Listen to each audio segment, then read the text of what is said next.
Merci Madame la maire, Monsieur le préfet et Monsieur le premier adjoint également. Le moment que nous vivons est bouleversant. Il nous le bouleverse d'une façon intime et personnelle et il nous bouleverse collectivement. Il est très important que notre Assemblée puisse ce matin adresser un message de soutien aux familles endeuillées et de remerciement aussi à ceux qui vont assurer et qui assurent encore. Vous l'avez très bien dit avant moi, je m'y associe pleinement. Il est important aussi que d'ici, nous puissions évoquer, en nous adressant à l'ensemble des habitants de notre ville, les mesures prises pour les soutenir et les protéger. Je reviens sur l'école. Elle est aujourd'hui avec l'hôpital, le service public de santé, les EHPAD, dans le cadre du déconfinement, le service symbolique des premiers pas nécessaires à faire pour un déconfinement progressif de notre pays.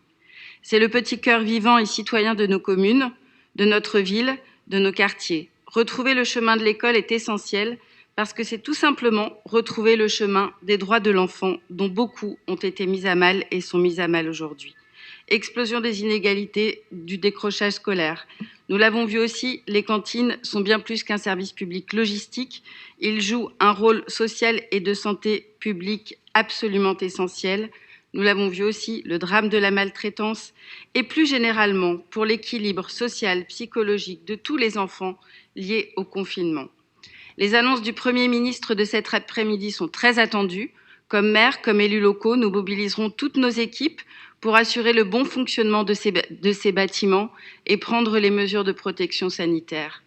Mais nous portons aussi et nous défendons aussi une idée de l'école de la République. Quel sens devons-nous apporter à cette rentrée exceptionnelle ? D'abord, les annonces de cet après-midi, j'espère, gommeront certains propos trop rapides, produisant beaucoup de confusion et d'incertitude sur un aspect qui aurait été facultatif ou sur la base du volontariat de cette rentrée du mois de mai, en renvoyant parents, enfants et anciennement dans beaucoup de doutes. Le gouvernement doit produire des garanties, un cadre rassurant et un cap clair pour tout le monde.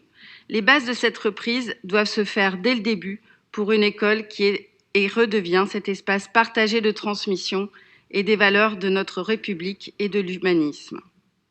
Il faut trouver le chemin et faire en sorte que cette rentrée soit très protégée, mais aussi un peu heureuse. Et puis, les communes ont un rôle aussi important pour accompagner et mettre en œuvre des projets pédagogiques sur le temps périscolaire.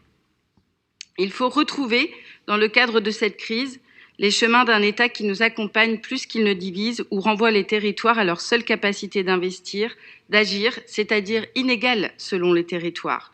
La relation État-collectivité ne ressortira pas indemne de cette crise que nous traversons.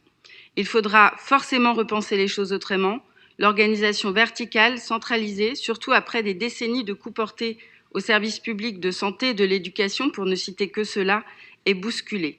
Et une décentralisation accrue dans le contexte d'un État affaibli amène à de la dérégulation ou à de la privatisation. Nous devrons demander, comme maires, comme élus locaux, que l'État nous rembourse, en tout cas nous aide et nous soutienne dans toutes les aides exceptionnelles et les efforts budgétaires que nous avons dû assurer depuis le début de cette crise sanitaire. Pour la gestion exceptionnelle du confinement et pour la préparation du déconfinement, pour assurer les bases d'une relance, demain, les collectivités seront au rendez-vous.